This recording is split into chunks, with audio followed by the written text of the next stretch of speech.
is something we can create together by making a small positive change in our lives and inspiring others to do the same. With better lifestyle choices and by seeing our health as part of a bigger picture, we can secure healthier and happier lives for ourselves and for generations to come. We stand united with the International Diabetes Federation in the belief that the power to change the future of diabetes lies in everyone's hands. Unite on World Diabetes Day. Share a blue circle. Change diabetes.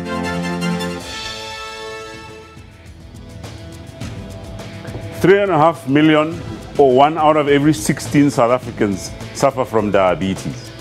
Many more are undiagnosed. Approximately 5 million have pre-diabetes. It's predicted that by 2030, the incidence of diabetes in Africa will have doubled.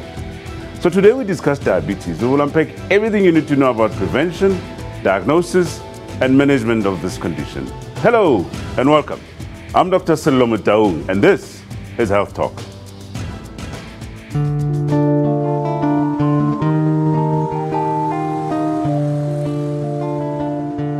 I was so confused. I thought sugar diabetes is for the older mamas. I didn't know that at 39, at 40, I can have sugar diabetes. I think when I was diagnosed, I lacked the knowledge about the sickness. I didn't know how dangerous it is. When I go to the clinic, they will say to me, "Mama, you are knocking at the stroke." And I will think there and then that, the stroke, sugar diabetes can make stroke. Hey, sugar diabetes can affect your liver, your kidneys, your heart.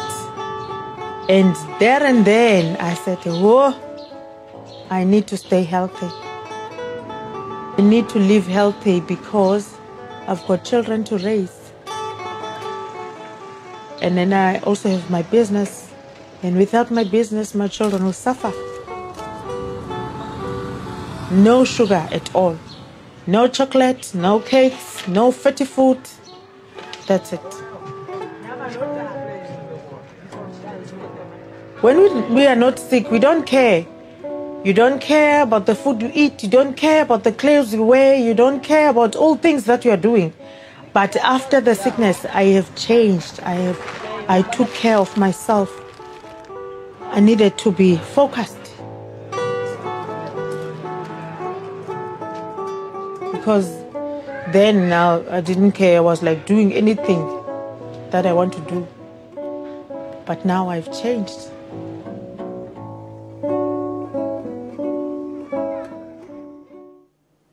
Okay, November 14th is World Diabetes Awareness Day.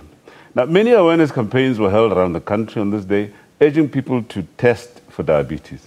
So why all this hype about diabetes? And how much do we know about this condition? Well, we have two special guests to help us, unpack the story about diabetes. Professor Larry Distiller, who is an endocrinologist and, top physician at the Center for Diabetes and Endocrinology in Houghton in Johannesburg. And we have Sister Razana Ali, who is a diabetic educator and chairperson of the Diabetic Educators Society of South Africa. Welcome to Health Talk. Let me start with you, Prof. We hear there's type 1, type 2 diabetes. Just simplify this for us. What is the difference between the two? They're two very different conditions. Yeah. Type 1 diabetes is due to a destruction of the cells of the pancreas that make insulin. Right. And it occurs in young people, often children, teenagers, young adults. Yeah. They're often thin. It's not a lifestyle disease. Yeah. It's a different kind of condition. Right. They're thin. They can't make insulin. Their blood sugars go very high. They need insulin to get their sugars down and for survival. Right. And that's about 5% to 10% of the diabetic population. So what damages this pancreas then? Do we know? It's an autoimmune process. The body stops recognizing the cells that make insulin, or the beta cells, as belonging to itself and destroys them. Right. There are many kinds of autoimmune processes in bodies and illnesses. Okay. This is one of them. All right. The second kind of type 2 is the one that all the fuss is about, because that's 95%, and that is a pandemic worldwide. Right. And that is a lifestyle disease. That's people are older, usually overweight, unfit, and due to bad lifestyle plus underlying genetic predisposition, they get type 2 diabetes, right, which is the one we talk about, the people that are overweight, that are older, they don't exercise, that eat badly, and so on. Yeah, well, you talk about older, I mean, we hear that, we're beginning to see type 2 diabetes in younger children We as used well. to always believe that type 2 was maturity onset or older onset diabetes. Right. In fact, with the current obesity pandemic we're seeing worldwide, we're seeing type 2 younger and younger, and there are now type 2 diabetic children and young adults presenting in teenagers, age of 12, 11, 10. Yeah. Okay. Razana, you obviously are an educator. You go out to communities, educate people about this condition. What is the level of awareness, of this condition within our communities? And perhaps as a follow-up, what is it that you do to increase awareness or to educate people to know about this condition called diabetes? So the level of awareness is quite vast in the communities. However, there's a lot of denial in the communities, because the awareness is there, but it won't happen to me, it's going to happen to someone else. I know I do have a family history, but I've also never been told that I might have, be at risk of developing type 2 diabetes. So the awareness is there, it's just that there's a big sort of denial that is out there. There's also sort of not awareness that the risk factors are very high, not only the obesity, but the family history. People that do have hypertension are at risk. People that have high cholesterol are also at risk. So those are the factors that's not being taken into consideration. Yeah, so it's interruption. We'll come back to the risk factors. But just before we get there, let's talk about clinical features. In other words, how can somebody know that, he or she is having diabetes or signs that are suggestive of diabetes? Okay. Type 1 diabetes, because the blood sugar goes very high quite quickly, the symptoms are the classical symptoms of diabetes, which are weight loss, thirst, tiredness, passing lots of urine, increased hunger because the body's craving, even though the sugar's high, sugar's not getting into the cells, so the body's craving more food. So these are the symptoms classically. Young people who are passing urine at night, losing weight, thirsty. That's classic. Type 2 is slightly different because the sugars don't often go that high. They're a little bit elevated. They don't cause those symptoms, and very often type 2 is totally asymptomatic. There are no symptoms at all. And if you don't know you've got it and don't get tested for it, you won't know you've got it. And because of this, it's said that the average duration of diabetes from the time it starts to the time it's diagnosed in type 2 is about 7 years. And that's why there's so many people with type 2 who are undiagnosed because they don't have symptoms. Yeah, and that's the problem. Hey? That's probably why we don't know the actual true prevalence of the condition. Anyway, all right. Ever heard of the term diabetes? More on that after the break. Remember, to pose any question on diabetes or share experiences, you can call us on Johannesburg 714-6843, 6847, or 6857. Please don't go anywhere.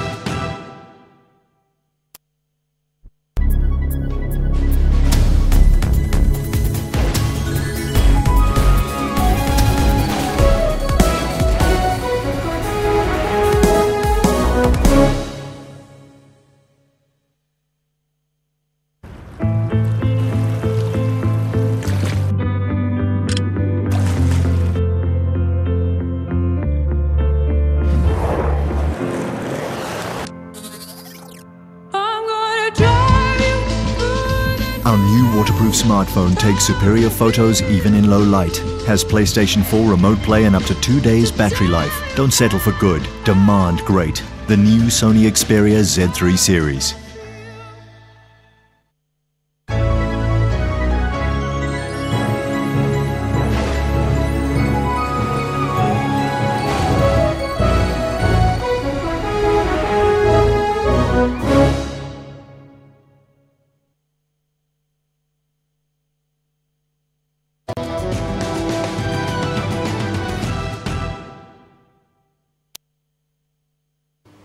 Thando Manana is only 9 years old, but knows all about diabetes.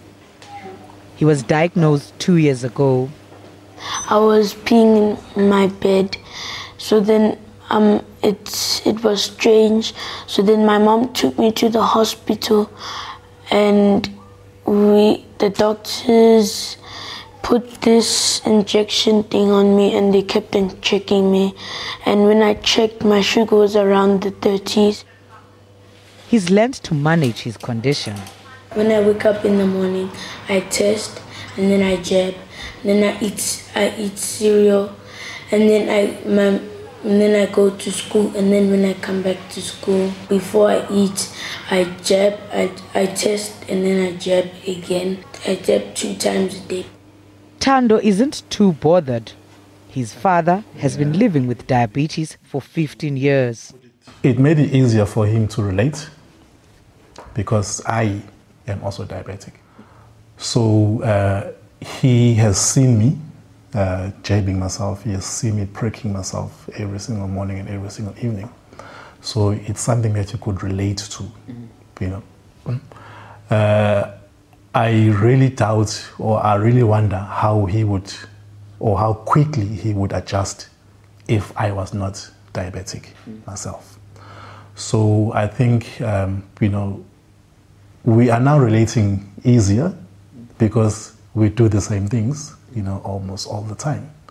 You know, if he sees me drinking a Coke, or if he sees me taking something with a high sugar intake, he will always question, but Daddy, why are you doing that?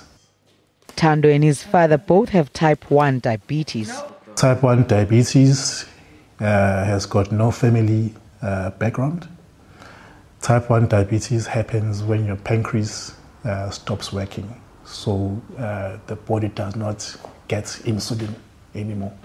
So it's type 1 because you now have to do, you know, you have to inject the insulin into your body manually. Type 2 diabetes is insulin resistant. The condition is managed through exercise and diet. A healthy eating plan is high in nutrients, low in fat, and moderate in calories. However, over time, most people will require oral drugs and/or insulin. But the Mananas have proved it's not a death sentence. Armed with their testing kits and insulin pens, the two say life is normal. Sibongile Mgani Mpolweni, SABC News, Johannesburg. Inspiring indeed. Okay, now earlier on I mentioned diabetes. This is a new term people are now talking about. It simply means a combination of diabetes and obesity. Why this? Well, obesity remains a major problem in our society and is a major risk factor for type 2 diabetes.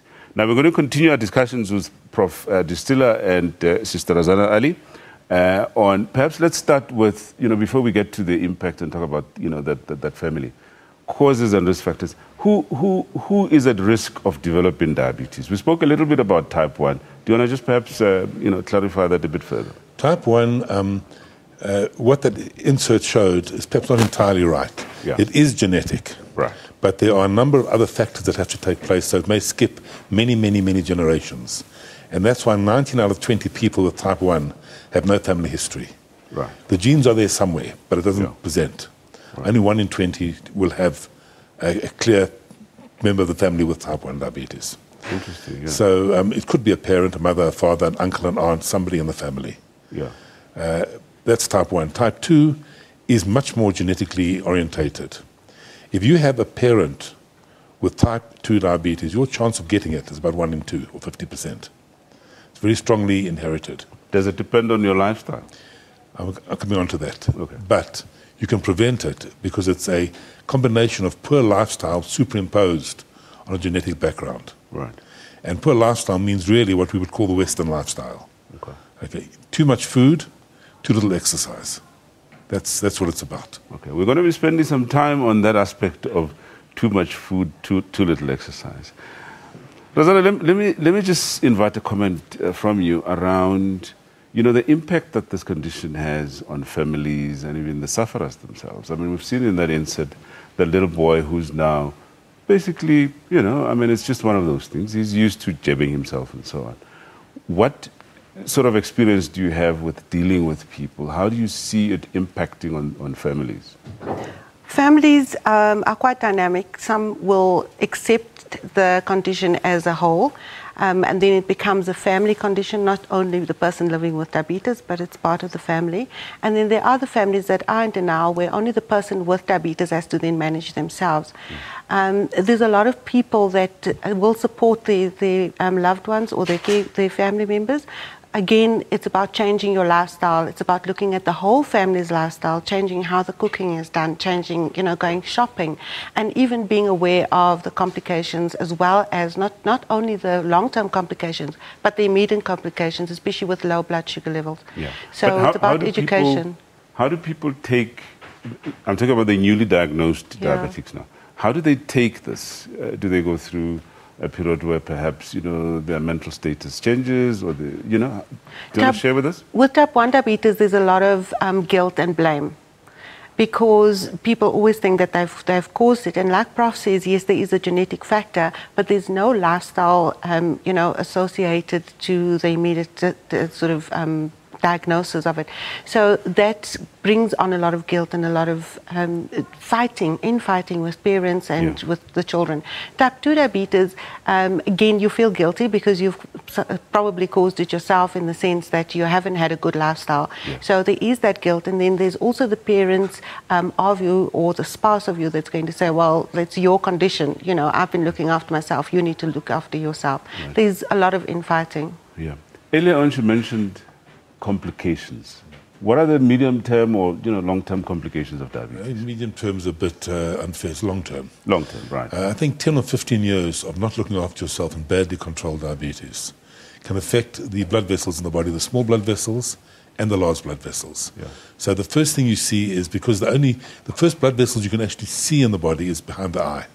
So if you look in the eye, when doctors look in the eye, they can see changes in the retina. So the first thing you see is changes in the retina, or retinopathy. So you can get problems with the eyes, with the kidneys. So in the eyes, what happens? Can they go blind, for instance? Blindness is not common these days, but it can happen. Right. It's to be said that diabetes is still the commonest cause of blindness in the world, in the Western world. Right. But it's less common than it was. Because today, if you have your regular checkups, your eyes looked at, if they do see changes in the back of the eyes, it can be treated, and it can be stopped with laser treatment. And also can promote better care view. So the eyes are the first problem. In that first clip that we played, we showed somebody talking about stroke. Kidneys are the second issue, which are small vessels. Then you can take the large vessels of the body, which is the heart, the brain, and the circulation to the feet. And that's more in type 2 than type 1, but it does occur in both.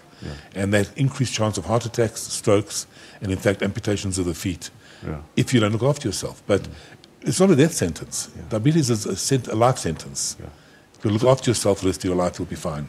So these complications set in if sugar is not well controlled. If it's too high for too long, and the other risk factors which we'll talk about are also not controlled. All right. They're also important. All right. So when we return, we'll look at management of diabetes. Please stay with us. When we come back, we look at Kenan, a teenager who's diabetic. This isn't going to change me.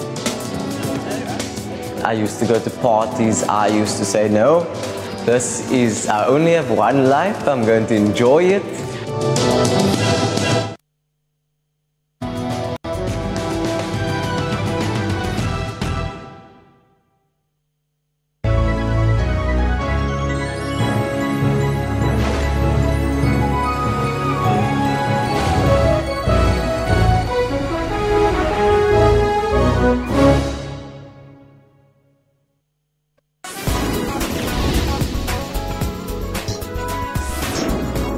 Cameroon's economic capital, a unique art collection is on display. Titled Yesterday's Memory, Tomorrow's Memory. We are trying to preserve this heritage despite many things that have changed in the designing, embroidery and the model. If I'm telling you, you don't like it, I call it defeat. Join Musam Khalifi on Afro Showbiz every Saturday at 19:30 CAT.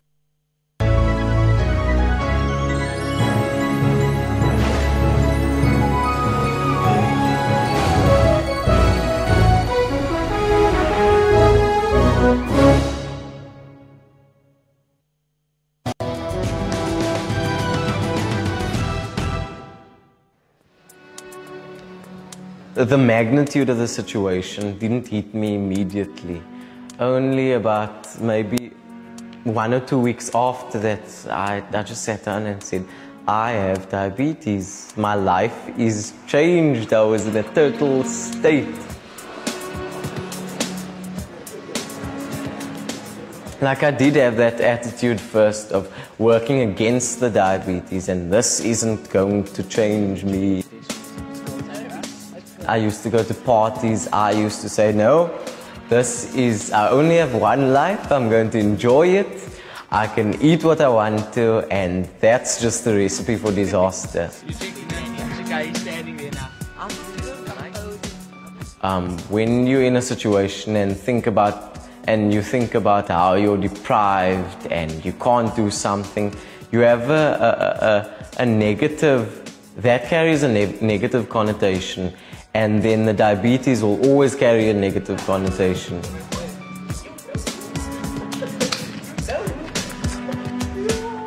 But you can't feel that way to something that's part of your life and part of you.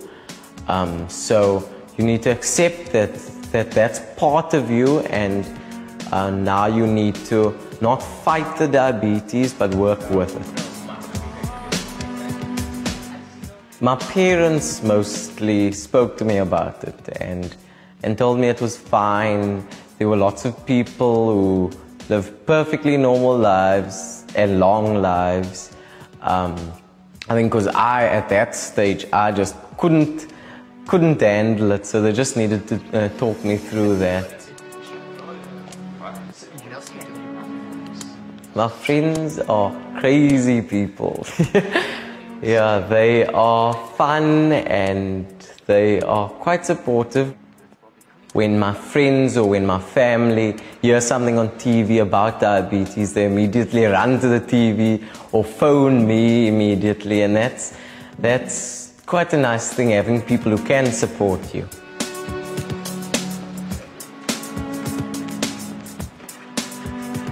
I think if my family and friends weren't in my life, I wouldn't feel good.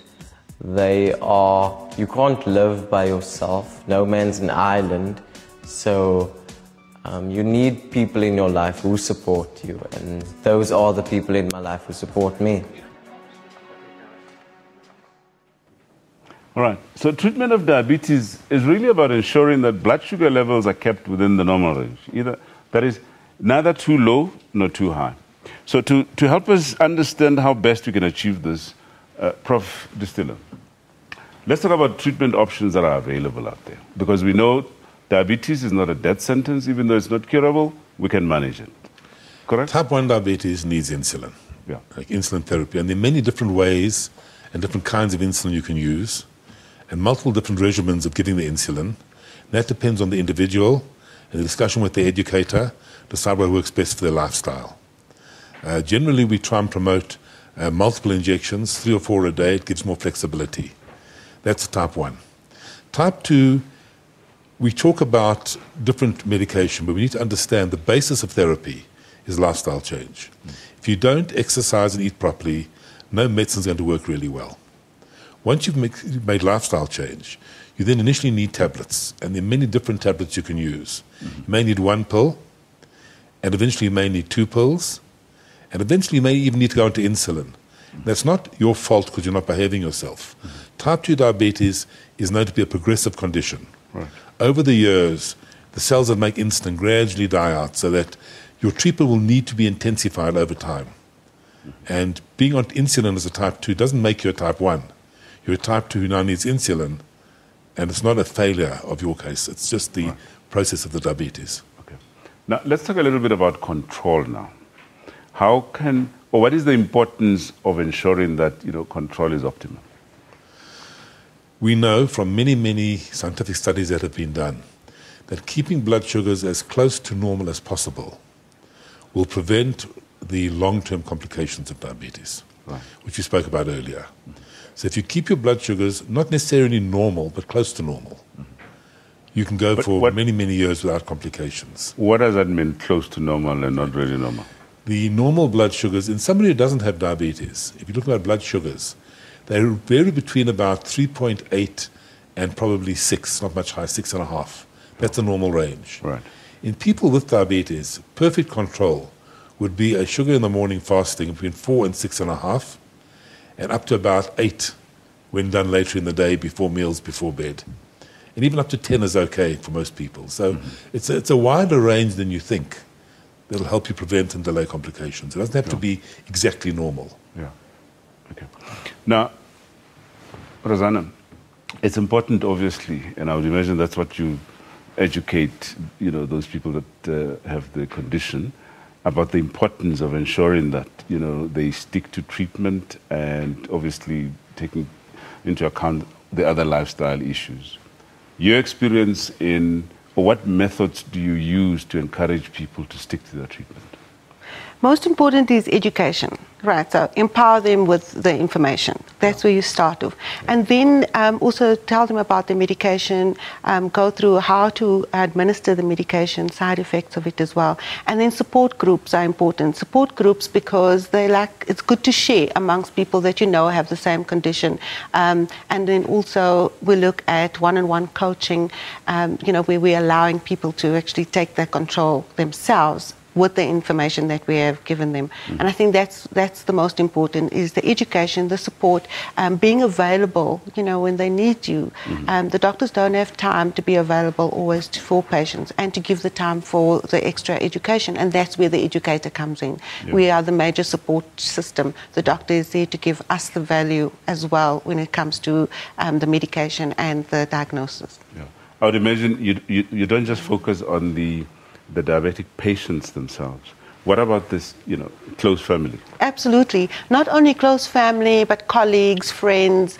The boss also needs to know, because those are the people that will support the patient when they're not with us. Yeah. So they're only with us probably 3-4 times a year, but the rest of the time they're on their own with the other support systems. So those are the people we have to include, and also allow them to be part of the management process of the person with diabetes. Okay. Prof, let's talk about, back to control now. How can a diabetic know that, the sugar is well controlled? There's often this issue of having to buy, stuff that you monitor yourself to check your blood sugar levels and so on. Can you just take us through? Correct. There are two ways to monitor control. There's the immediate blood sugar level, which is monitored by the finger prick. Yeah. And that's what everybody on insulin needs to do regularly. Right. Because you only can adjust your insulin dose for your blood sugar if you know what your blood sugar is. You can't drive a car without a speedometer. You must know what speed you're doing. So you have to know where you're at, whether the dose you're giving yourself is correct. So people on insulin are expected to test themselves 2 or 3 or 4 times a day. People on tablets are often asked to test 2 or 3 times a week or 5 times a week, just to see if they're more or less in the range, or to see if what they've eaten has affected them. Yeah. More importantly, or as importantly, in the long term, the doctor should do a test on you called an HbA1c. Right. Now that test is a test that gives you, it's magic. It gives you an average blood sugar for the last 3 months. Right.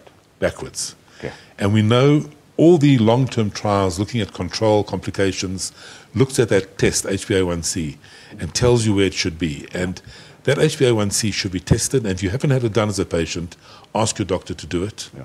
And your target should be, we know, as close to 7% as you can get. Now again, normal's below 6%. So we're not asking for normal sugars. Right. But we'd like it below 7%. And up to 7.5% sometimes in certain cases. It's individualized. Your doctor will tell you what your target should be. But as a rule, we're saying try and get it as close to 7% as you can. Right. Then you know your sugar's controlled long term. Okay. And HbA1c applies to both type 1 and both type 2? 1 and type 2. Okay. All right. So the important message there is, if you know you're diabetic, you must, if you haven't done an HbA1c within 3 months, you have to go and 6 get months. it done. If you control, do it every 6 months. Yeah. If you change your treatment, you do it in 3 months to see if the treatment change has worked. Okay. Let's talk now, lastly, about some of those lifestyle. We've spoken a little bit about, obviously the importance of exercise. What about, or perhaps maybe sticking to exercise, there's this notion that people need to take care of their feet. If you're diabetic, you need to take care of your feet. Any reason why? Yes. Long-term diabetes can affect the nerves in the feet and cause what's called neuropathy, which is numbness of the feet. And if you add that to the fact that circulation may be impaired, if you stand on something sharp, if you hurt your feet, if you get a callus, then very often you cannot feel it, you're not aware of it. That can turn into an ulcer, that can turn into become infected, and that is what leads to amputations in the end, gangrene and amputations. So if you have diabetes, particularly if you had it for a number of years, you should have your feet checked every year or so by your doctor in detail.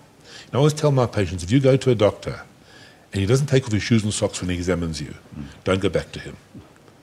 Okay. Always look at the feet. What can they do at home, to look at this? Exactly the same. Yeah. Look at your feet. If you're a little old and fat and you can't get down there, use a mirror to look under your feet. Right. Take a mirror, look under your feet for the mirror. Yeah. Make sure the skin is kept soft and pliable. Yeah. If there's any callus there or thickening or infections, go and see a podiatrist. Get it treated too. Okay. What about toenails, though? What should they do? They've got to be cut and cut properly. And again, you should get a podiatrist to teach you how to cut them. And if you can't cut them yourself, if you're too old, you can't get down there, see a podiatrist regularly to cut your toenails. All right. Okay. I mean, when we talk about, we didn't talk about one concept called, pre-diabetes or metabolic syndrome. Maybe just in 1 minute, what is that? Metabolic syndrome is not pre-diabetes. Yeah. Metabolic syndrome is a syndrome of being overweight, abnormal fats in the blood, high blood pressure, and that is a risk factor for getting diabetes. It's not pre-diabetes. Yeah, but they often mention a blood sugar level. Yeah, pre-diabetes. Yeah, but pre-diabetes is different. Pre-diabetes is your blood sugar is somewhere between normal and diabetes. There's a normal range. There's a diabetes range. Yeah. In between, there's a grey zone. Yeah. And sugars in that range are called pre-diabetes. Okay. So when you go out and educate people, obviously interact with families, and you come across those that are at risk of developing diabetes. Your message around prevention of diabetes. What message do you send out to people out there? Most importantly, to be aware of their risk factors, number one, to also live a healthy lifestyle, so eat correctly, exercise more often, and you heard I didn't say diet, I said exercise and eat correctly. Yeah. And then also to, every time they go to the doctor, to have themselves screened, so that in the event that there are symptoms, which they don't pick up immediately, you will then get the diagnosis long before the actual symptoms come up. So the diagnosis is also important. Yeah. This is one other important thing I wanted us not to forget. That oftentimes when, people, obviously that are diabetic, take their treatment throughout, there may be times when the sugar blood level goes down. What should people, or at least what signs will people see that there's something wrong, for instance, in somebody with diabetes whose blood sugar is probably, a little lower than it is, and what should people do in that instance? Well, the first signs, the patient will become a bit sweaty, and develop a shake, and then gradually become a little confused, a little vacant, a little vague, and after that, if it's not treated, can become aggressive and agitated, and start doing things that are out of the normal way of doing things. Mentally, they become strange. And the treatment is very simple: get some sugar into them. And if you're not sure if the sugar's high or low, always put sugar in, because if the sugar's high, it's another drop in the ocean. If the sugar's low, you can save them going into a coma. Okay. So they put sugar in what format, and how do they do that? Glucose, anything. Okay. Sweetened cold drinks, sugar, Super C's, anything you can get that's got sugar, honey, anything with immediately absorbable sugar. Okay. And then what happens to the person? Then you wait 5 minutes, and the sugar will come up in the blood. The person will feel better. Okay. And do you need to take that person to a doctor or a clinic afterwards? They need to eat, their sugar's up. They need to tell their educator or their doctor in due course what happened, because their treatment may be too strong and need to be adjusted. You don't have to rush them to hospital. It doesn't require hospital. Okay. Oftentimes people talk about the difficulties when they travel. When they're diabetic, firstly they will say, look, we don't know what type of foods are available out there, and sometimes they have problems with their injections or not. What advice do you normally give to people that have diabetes and have to travel? First of all, never have a diabetic diet on an aeroplane. They're inedible, and they're bad diets. Eat the ordinary food and just pick carefully what you're going to eat. Stay away from the desserts if you can help it. Be aware of what you're eating. You know, there's no such thing as a diabetic diet. Diet's a four-letter word. We shouldn't use it. Yeah. It's a proper eating. It's healthy eating. Right. And you can look at the food anyway and pick the healthy stuff. If you go to a restaurant, you can pick a grilled steak or a grilled sole or a grilled piece of fish and salad. You don't have to have chips. You don't have to have the sauces. Yeah. Just pick carefully and monitor your blood sugar carefully with your meter. And if your sugar's going up, adjust your medication. Wow. It's not a difficult task. Okay. Just requires insight. Yeah. Okay. And about the insulin injections? Insulin injections, today with the pens, they can do it anyway, take it anyway. People inject in restaurants. Yeah. If they're shy, they can go into the restaurant toilet when the food arrives.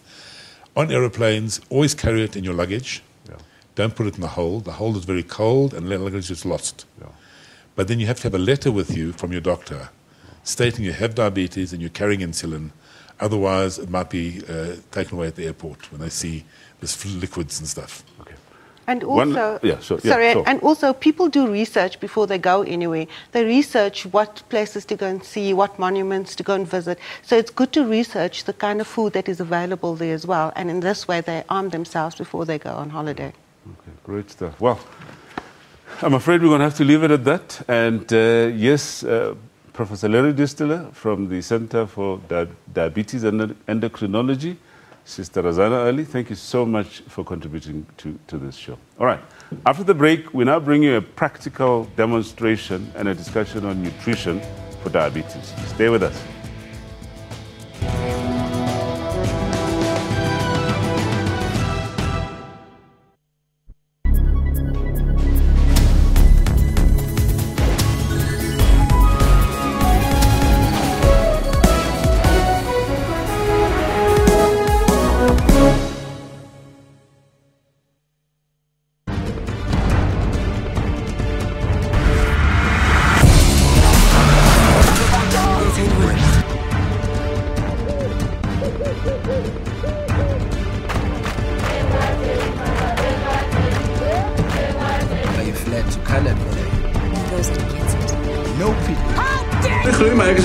Ja, ik heb een paar bezig.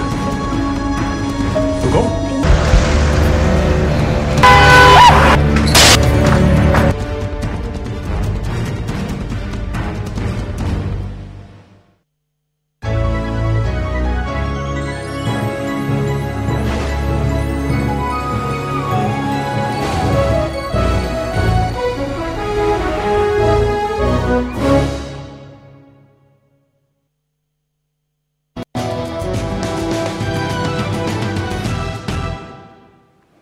Okay, we've learned how nutrition is so important in both prevention and treatment of diabetes. Now we're going to get some practical advice on how to deal with this thing. And our special guest is a dietitian, Gail Landau, based at, also at the Center for Diabetes and Endocrinology, and also at the Donald Gordon Hospital in Parktown. Welcome to Health Talk. Thank you. Okay, we've been having a chat around diabetes and, you know, what people should do, number one, to prevent diabetes, and those that already have the condition to say what is the best way around. Do you want to perhaps just, before, I know we've got a very nice display here of stuff, but let's just chat about the principles around nutrition. So for diabetes. It's important to reiterate what Professor Distler mentioned, is that there isn't really a diet for diabetes, and we want to emphasize healthy living with diabetes as part of World Diabetes Day and the International Diabetes Federation message, is that healthy living includes healthy eating, right, and making better nutrition choices is part of self-care. In the same way that you take your medication and visit your doctors, educating yourself about nutrition and making better choices is a very important component of the self-care when it comes to diabetes management. Mm-hmm. So a lot of people talk about good foods and bad foods, and one must recognize there's no such thing as a good food or a bad food. Yeah. All foods have got a place, because as Professor Distler mentioned earlier, that even in the case for a type 1 diabetic, there may be incident where you do need to use a sugary drink to correct a low blood sugar. But right, in general, those foods would not form part of your day-to-day management for someone with diabetes. So food choice is also quite important in that aspect. It's important to emphasize choice, and it's important to emphasize variety, and it's also important to understand that enjoyment and pleasure is still part and parcel of your nutrition, even though you have a diagnosis of diabetes. It's something that the whole family can enjoy. It shouldn't be that the person who has diabetes is eating separately or differently from the rest of the family, because essentially the food choices are suitable for everybody. Okay. Earlier on we spoke about obesity being, a major risk factor for diabetes. Now, somebody who's not yet diagnosed with diabetes and is obese, principles around nutrition?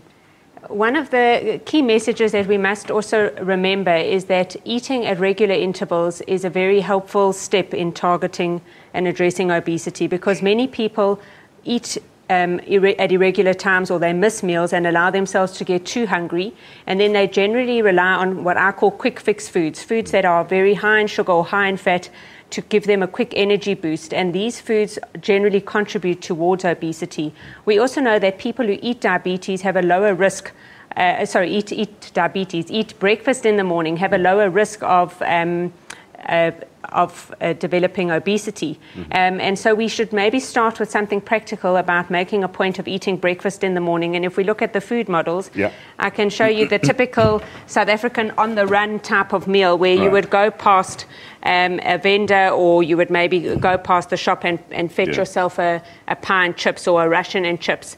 And what we see in this meal is a meal that is very high in calories, very high in fat, very high in saturated, unhealthy fat, which is not good for cholesterol, and we also need to address that with people who have got diabetes, is looking at the choice of fat in the diet. You may grab yourself a can of Coke, and this is for someone who doesn't have diabetes. Now, in this can of Coke, you're drinking at least 7 teaspoons of sugar. You so see, the worrying thing about this, so the worrying thing about this is that this is the stuff that is attractive to children, and you see this sort of stuff sold at canteens at school.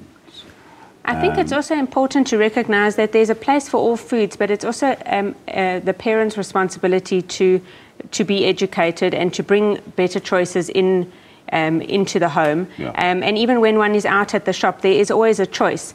And one can also make a choice of how often one has it. I'm not saying that, one must be practical and realistic, that it's not to say that someone with diabetes is never going to eat fried chips again, but we can advise them and educate them that it's a sometimes treat. It's something for a special occasion. And when we do have it, we can rationalize the serving size, the portion size. Instead of having half the plate of chips, we may take a serving of chips. If we substitute on this plate, for example, we would have a much smaller serving of chips, and substitute the fatty protein filling of the pie and the Russian for something like lean chicken or possibly fish, and making substitute. But what you'll notice on the plate is half the plate is with greens, whereas in this plate there's an absence of vegetables and fruit.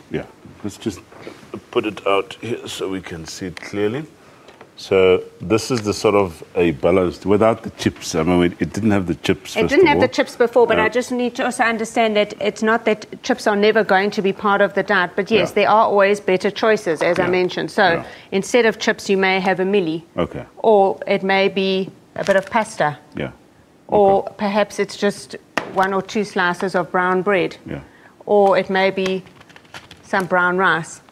So it's about emphasizing variety and choice, and also visually the plate is certainly more appealing with color compared to the first plate that I showed you. The other thing that we can mention is the emphasis on healthy fat. We mentioned unhealthy fat, saturated fat, and healthy fat comes from plant foods such as avocado, pear, and we can also look at things like canola oil and olive oil, and including nuts in the diet in small servings as a way of getting healthy fat. The other thing I wanted to mention is fluid intake, because once we take the Coke away, what choices are there? And there are many choices. Good old water. Good old water is always the first choice. Idea, isn't it? But for many people who are used to drinking sweetened drinks, we have to acquire the taste for less sweet. So we always prefer to go with water. something simple that you can do is just add a few slices of fresh lemon into water. You could freeze the water, or you could freeze a lemon into ice cubes. Another thing one could very easily do is add some fresh mint. You can either buy fresh mint, or you can grow this in your garden. It's very easy to grow, and then you have fresh mint water. Yeah. Of course, there are sugar-free cold drinks available, but water is always the best choice, and we try to emphasize that things like fruit juices and flavored waters are not a good choice for people with diabetes. They tend to push the sugars up very high. Okay. One question I have, though, is around, this concept of the glycemic index of food, or the so-called GI, okay? People talk about high GI foods, low GI foods. Okay. Your comment, please.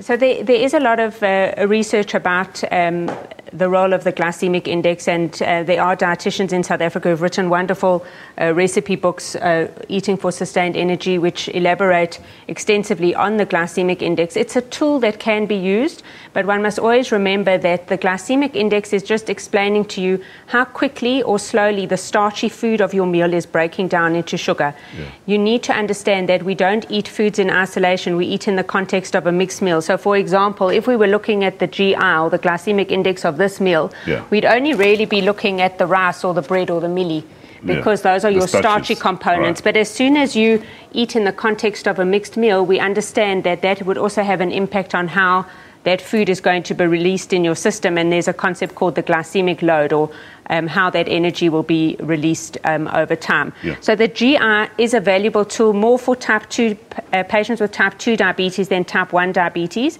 But having said that, portion control is very, very important. Mm-hmm. It doesn't mean because it's low GI you should ingest a double portion, because that will still affect your blood sugar level. Yeah, okay. There's also the notion that processed foods are not necessarily good, within reason, of course. Yes. Now, canned foods, are they healthy? Again, within reason, we would, where possible, we would maybe go for dried legumes. The main reason we say less tinned food is because they're packaged with salt, and certainly from a hypertension point of view, we're trying to eat less salt. But certainly there's some very nutritious choices that can be found in cans and can add variety to your diet. Okay, we're running out of time, but lastly, you said go for sugar-free drinks instead of, the normal, maybe Coke Zero instead of Coke, or Sprite Zero instead of Sprite. Water instead of cold drink. Yeah. The other thing is always to remember portion sizes. I also just want to mention, in terms of portion sizes with fruits quickly, is that we encourage the intake of fresh fruit, but just be mindful not to eat too much fruit at one time, because that can also push up your blood sugar. So this would be a serving of fruit salad, or a piece of fruit that's about the size of a tennis ball, and one fruit at a time. Yeah. And baby steps are the way to go when making diet changes. Okay. All right.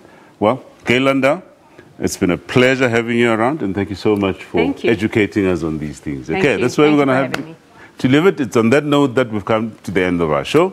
And by the way, if you like more information of diabetes, you can visit Diabetes South Africa on their website, or call them on 086 111 3913 or 011 886 3721.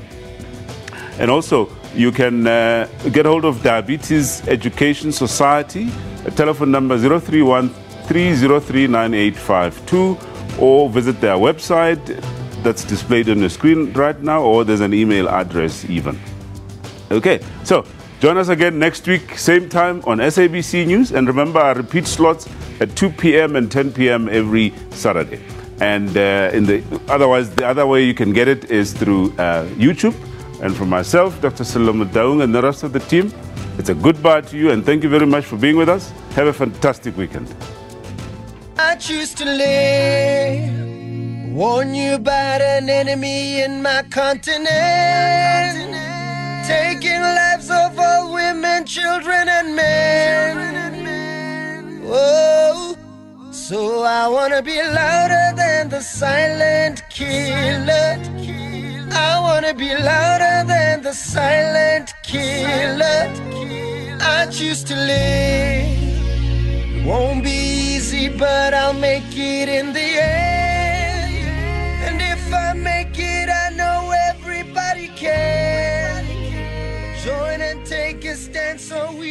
wanna be louder than the silent killer.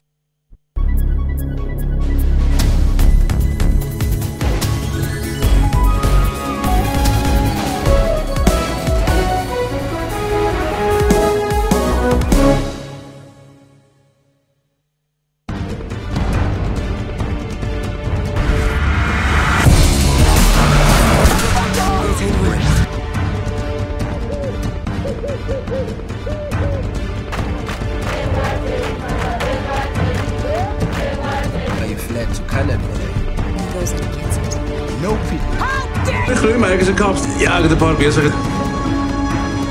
Kom.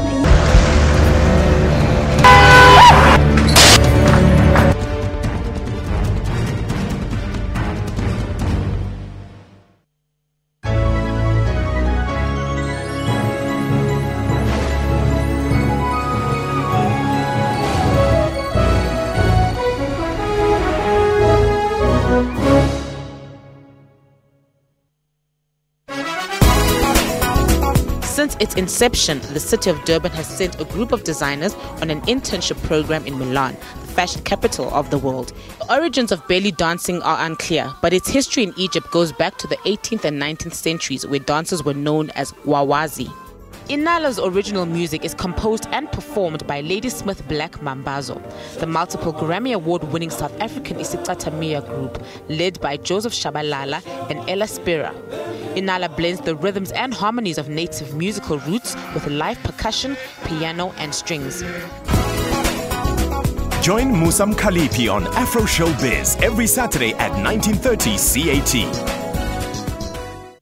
Cultures of Africa, though similar in some ways, are colorful and diverse. We explore the rich culture, dance and dress of the Tanzanian people of the Mtwara region.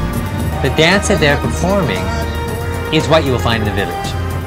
And it's not just a paid gig, it's something they do, they enjoy. Mtwara's late development has left it with a rich reservoir of empirical knowledge of a purer African life. For whatever the reasons are, it's one of the last areas of the country to develop, and thus traditional arts and traditional culture. That's Kaleidoscope, Sundays, 5:30 p.m. on SABC News.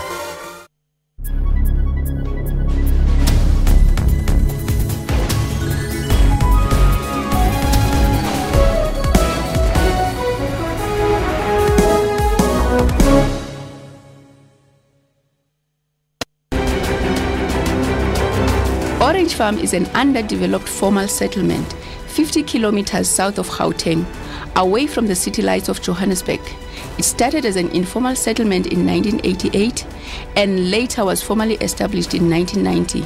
Coming from a community of shack dwellers who struggle daily to put bread on the table, the desire to have education may appear misplaced.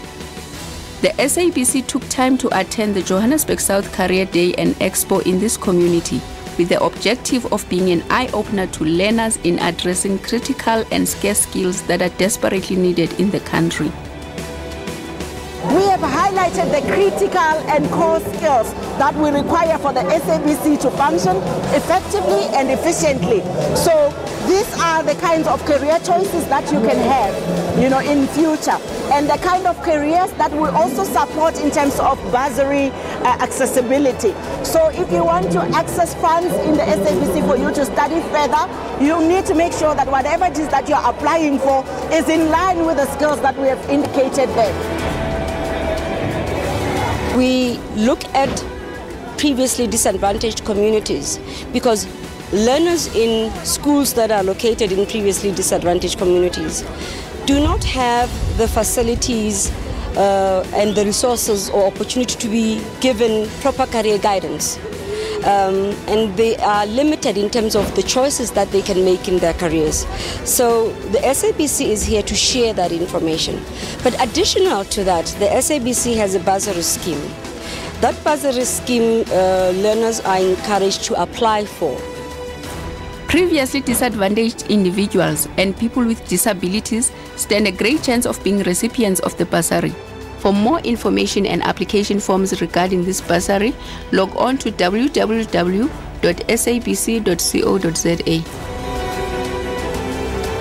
We have been able to also collect data that will be of use in terms of assisting us as the SABC to put specific programs from a talent management perspective that appeal to the youth.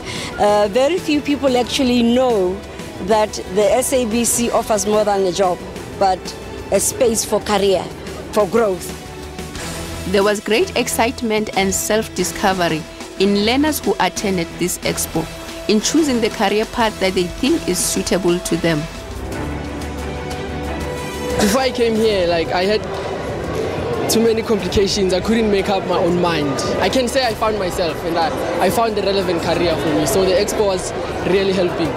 I thought it's about acting, but I saw many things such as they have a faculty for commerce and they have marketing. Jeez, I didn't know that. Mina ngikhethe camera operation ngoba ngicabanga ukuthi nami nga-operator lapha khona nami baba ama-camera ngiyenzela ku-SABC ngisebenze khona. I was thinking I could do forensic science or maybe criminology. But after coming here, I've seen that SABC offers a lot of various careers that I could choose, like on-air broadcasting. I think I'm considering SABC as my employer, and I think I'll be doing the broadcasting when I'm working there at SABC. This is going to highlight our learners even to take some of the program career serious and see the need of education integrated together with the career of working in variety of places. SABC is indeed reaching out to the community, is indeed reaching out to the needs of the society, and we wish as a community and the school from the Forum of Education, we wish to see more of this program going on and on. SABC engaging all community members, empowering and informing our kids to become the best of the best. The SABC is currently going on a massive drive in hosting a number of exhibitions across the country with the aim of bringing young and talented people on board to this vibrant organization. We will be out there in the communities to say, here we are as the SABC, here's the information that we are sharing on careers, as well as educate young people on the career opportunities that they can pursue and the avenues that they can pursue towards achieving a qualification. One does not necessarily have to go through university. FET colleges are a choice, apprenticeship programs are a choice, learnerships are a choice, integrated work place-based learning is also a choice towards a qualification. Orange Farm Career Expo, spearheaded by the SABC Group Organizational Development Department in partnership with Radio 2000, SABC Education, SABC Foundation, TVOBs, Corporate Communications, SABC Learning and Development, and Stakeholder Relations.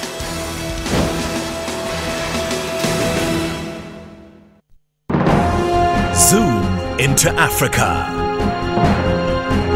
This is South Africa. The president is Mr. Jacob Zuma. South Africa became a republic in 1960 and attained democracy in 1994. The population is more than 50 million people. One of South Africa's major languages is English. Monetary unit, the rand.